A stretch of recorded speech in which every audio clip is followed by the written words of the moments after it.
This is the waiting room for customers of the DHL Express delivery service in Kyiv, the capital of Ukraine. As usual, there is a whole lot of waiting going on. In order to provide the timely express delivery, which is the #1 priority for express company, we need to provide a timely clearance, customs clearance. And that's, for the time being, is the biggest problem in Ukraine. Actually, the perpetual no motion at customs is simply a reflection of two of Ukraine's big problems. The easier one is an inefficient infrastructure left over from the old Soviet days.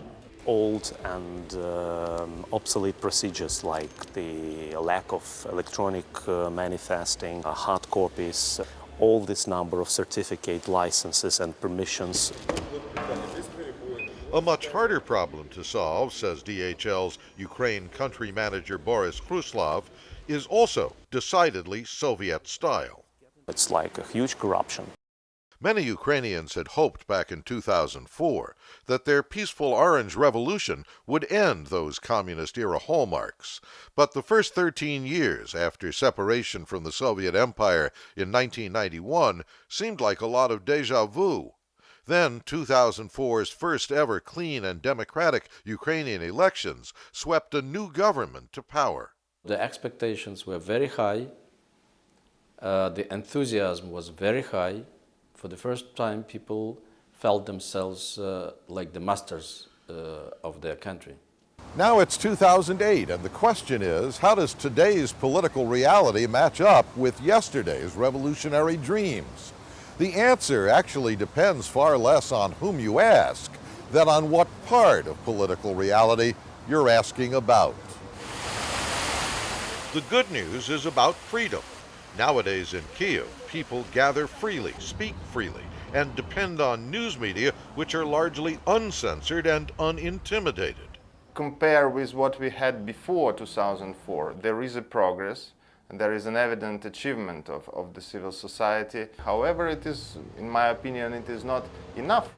We have this old governance culture. It is inefficient and it is corrupt.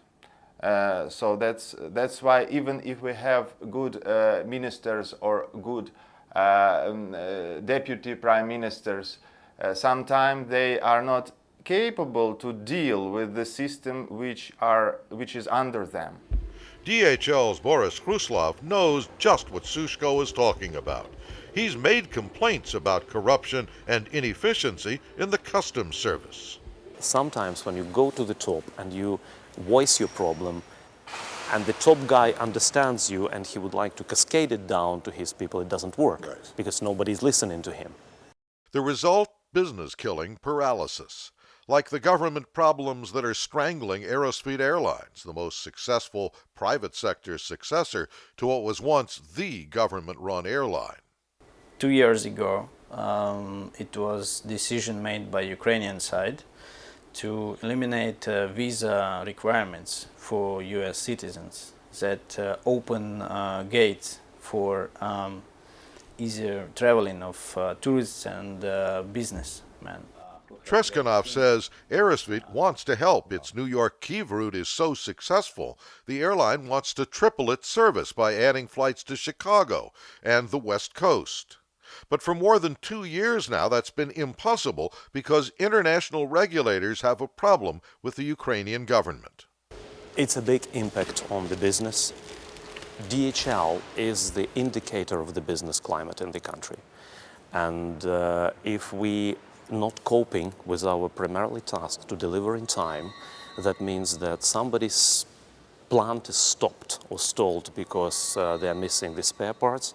Somebody's medical projects are not working because the important samples are not delivered and even may die.